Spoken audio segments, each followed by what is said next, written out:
Why don't architects ever play hide and seek? Because good luck hiding when you leave blueprints everywhere. Welcome to a whimsical journey into the life of an architect. Today, we're going to explore the hilarious hurdles, quirky clients, and the creative chaos that architects navigate daily. But remember, amidst the comedy, architecture is a serious and rewarding profession. It's all about turning wild ideas into concrete realities, one blueprint at a time. Now that we've had our fun, let's dive into the world of architecture. So what exactly is an architect, you may ask?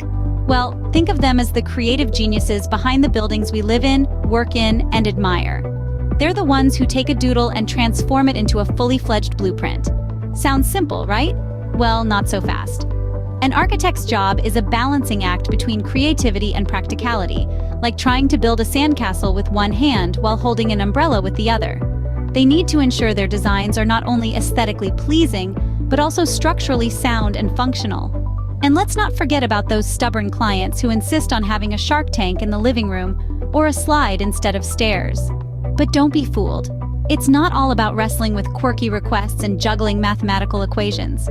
There's also the joy of seeing their vision come to life, brick by brick. Being an architect may sound like a lot of work, but don't worry, it's not all stress and blueprints. To survive in the wild world of architecture, you're going to need some tools. Yes, tools more complex than your grandma's secret pie recipe, or that latest video game you've been trying to beat for months. Architects, like culinary wizards or gaming champions, have their own set of tools. It's not just about the traditional pencils, rulers, and drafting boards anymore. Today, it's all about advanced software and technologies. Imagine, if you will, a software that's like your favorite cooking app, but instead of whipping up a 4-course meal, you're cooking up a skyscraper. That's CAD software for you. It's a digital playground where architects create detailed blueprints, just like following a recipe, but with more concrete and less frosting. Then, there's 3D modeling software, the video game of architecture. It allows architects to build, modify, and navigate a three-dimensional model of their design. It's like playing Minecraft, but the creepers are building codes and budget constraints. And the prize is a real, tangible building instead of digital diamonds. And let's not forget about the good old physical models, like playing with Lego, but instead of following the instructions to build a spaceship, you're creating a scale model of a sustainable residential complex. Now that we're armed and ready, let's venture into a day in the life of an architect. So what does a typical day for an architect look like? Well, let's dive right into it. Imagine the alarm clock ringing just as the sun peeks over the horizon. It's time to rise and shine, and by shine, I mean chug down that first cup of coffee. After all, Rome wasn't built in a day, and neither was that high-rise you're designing. The morning begins with a series of meetings. First up, a video call with a client who has a rather unique vision for their home. They want a house shaped like a giant pickle. Yes, you heard it right, a pickle. You put on your best poker face, jotting down notes about the desired dill detailing and gherkin-shaped garage. Then it's off to the drawing board where you're tasked with turning these peculiar pickle dreams into a feasible design. And let's not forget about the other projects you're juggling. There's the mall shaped like a cupcake, a library designed to look like an open book, and the upside-down building project. Oh, the upside-down building. That was a classic mix-up. You accidentally presented the blueprints upside down, and the client loved the concept. Now you're spending your lunch break studying anti-gravity physics and pondering how to install plumbing in this topsy-turvy tower. In the afternoon, it's back to more meetings, this time with engineers and construction teams. You navigate the complex language of beams, bolts, and building codes, all while trying to ensure your designs don't defy the laws of physics or, at the very least, local construction regulations. By evening, as the city's skyline glows with the setting sun, you're back at your desk, refining designs, and preparing for tomorrow's presentations. It's a race against the clock, fueled by dedication, creativity, and of course, more coffee. Late into the night, you find yourself immersed in a world of lines, angles, and curves. As an architect, it's not just about creating structures, it's about crafting stories, shaping skylines, and occasionally designing pickle-shaped houses. You finally call it a day, or rather, a night, as the moon takes center stage in the sky. You fall into bed, your mind still buzzing with ideas, knowing that tomorrow brings a new set of challenges, clients, and, who knows, maybe even a building shaped like a banana. Remember, if you found this content useful or it at least brought a smile to your face, show us some love by subscribing to the channel. We're on a mission to reach 1,000 subscribers, and every little click helps. Do you agree or disagree with any part of the architect's day we've just walked through? Feel free to drop a comment below. And that's just Monday. Imagine what the rest of the week looks like. Stay tuned for more architectural adventures. And remember, in the world of architecture, there's no such thing as a typical day. Of course, every job has its trials and tribulations, and architecture is no exception. Picture this. It's a Tuesday, and you're an architect. You've just spent countless hours perfecting a blueprint for a new skyscraper, only to have a bird fly in through the window, land smack dab in the middle of your masterpiece, and leave a mark. Now, you're left with a blueprint that looks like it's been designed by Picasso during his Cubist period. Oh, the joys of architectural design. And let's not forget about the tight deadlines. Imagine having to design a building that's supposed to touch the sky, but you've only got a week to do it.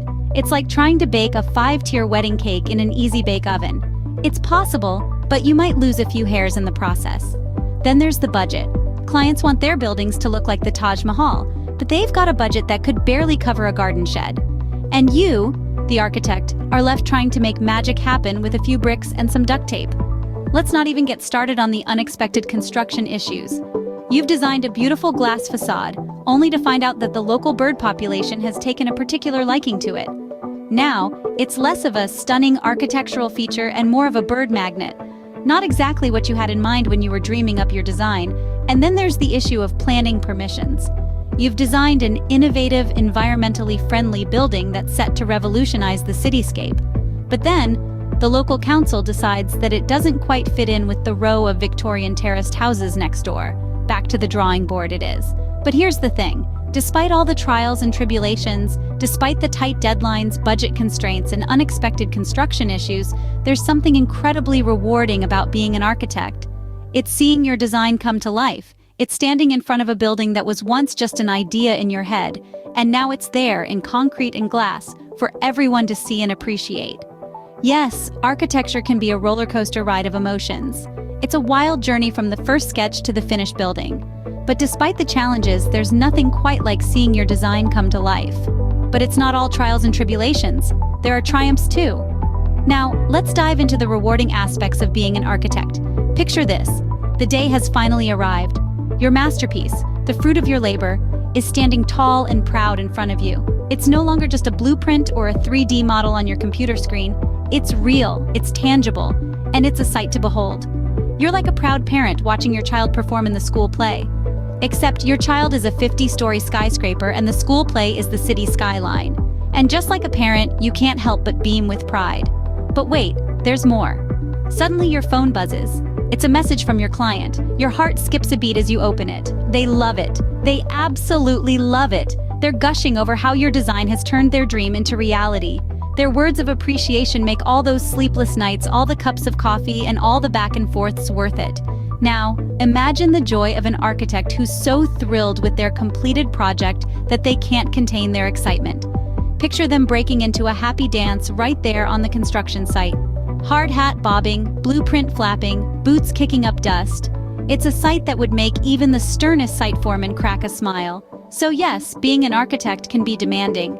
It can mean juggling 1,000 things at once, dealing with challenging clients, and wrestling with the laws of physics. But when you see your vision come alive, when you witness the impact your design has on the world, it's all worth it. It's a roller coaster ride filled with highs and lows, but at the end of the day, the thrill of the ride, the joy of creation, and the satisfaction of making a difference are what make this profession so incredibly rewarding. And that, my friends, is the wonderfully wacky world of architecture. So, think you have what it takes to be an architect? From the punchlines to the trials, we've traversed the life of an architect today. It's not just about drawing and designing, but managing clients and turning crazy ideas into concrete realities. If you've enjoyed this roller coaster ride, do subscribe to our channel and help us reach our first 1,000 subscribers. Agree or disagree with this depiction of architecture? Drop a comment below. Remember, in the world of architecture, the sky's the limit, unless of course you forget to design a roof.